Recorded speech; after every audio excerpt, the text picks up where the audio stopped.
Hi 2025ஓட ஆஷாட நவராத்திரியோட முதல் நாள் எப்படி பூஜை பண்ணணும், எப்படி அலங்காரம் பண்ணணும் பார்க்கலாம் நம்ம.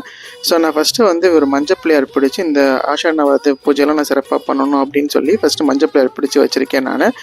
உங்கள் வீட்டில் இருக்க சிலைக்கு உங்களால் முடிஞ்ச அபிஷேகம் பண்ணுங்க. 5 வகை 3 இந்த மாதிரி ஒத்தப்படையில் வர மாதிரி ஃபஸ்ட்டு நான் மஞ்சளில் அபிஷேகம் பண்ணியிருக்கேன். அடுத்தது ஜவ்வாதில் அபிஷேகம் பண்ணியிருக்கோம். 3வதாக பார்த்தீங்கன்னா தேனில் அபிஷேகம் பண்ணியிருக்கேன். 4வதாக குங்குமத்தால் அபிஷேகம் பண்ணியிருக்கேன். அதுக்கப்புறம் ஒவ்வொரு தடவையுமே தீபாராதனை காட்டுங்க உங்களுக்கு. அப்புறமா 5வதாக பால் அபிஷேகம் பண்ணியிருக்கேன். 6வதாக பார்த்தீங்கன்னா பன்னீரில் அபிஷேகம் பண்ணி இந்த டைம் என் பையன் எழுந்திரிச்சிட்டான். அவனும் ஃபேஸ் வாஷ் பண்ணிவிட்டு பூஜை பண்ணுறேன்னு பக்கத்தில் உட்காந்துட்டு அவரும் பண்ண ஆரம்பிச்சிட்டாரு. அது மட்டும் இல்லாமல் பக்கத்தில் இந்த கல்கண்டி ஒன்று எடுத்து சாப்பிட ஆரம்பிச்சாச்சு. அதுக்கப்புறம் பார்த்தீங்கன்னா கடைசியாக தயிரில் அபிஷேகம் பண்ணி நம்ம வராகி அம்மனுக்கு இந்த அபிஷேகத்தை முடிச்சாச்சு. இதுக்கப்புறம் சாமி தொடச்சி முடிச்சுட்டு புனுகு ஜவ்வாது மேலே ஃபுல்லாக சாமிக்கு அப்ளை பண்ணிவிட்டு ஆல்ரெடி இதில் மஞ்சள், அதுக்கப்புறம் சந்தனம், பன்னீர், ஜவ்வாதெல்லாம் போட்டு கலக்கி ஆல்ரெடி நான் ஊற வச்சுருந்தேன்.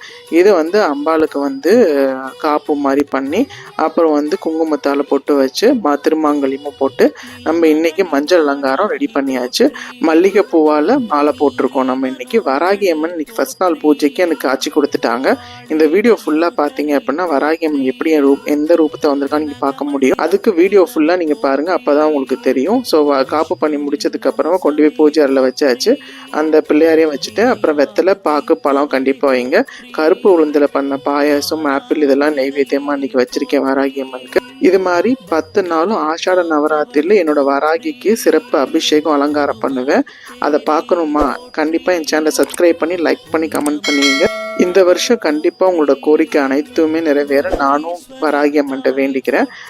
நைவேத்தியம் வராகி அம்மனுக்கு மற்ற கடவுளுக்கு படித்தது எல்லாமே நம்ம சமர்ப்பணம் பண்ணியாச்சு அவங்களுக்கு. நல்லா பாருங்க வராகி அம்மன் எப்படி வந்திருக்காங்க, பூக்குள்ள இருந்து வெளியே வந்திருக்காங்க. கண்டிப்பா இந்த மாதிரி உங்களுக்கும் அருள் பாலிப்பாங்க. நாளைக்கு என்ன அபிஷேக அலங்காரம் பார்க்குற வரைக்கும் பாய்.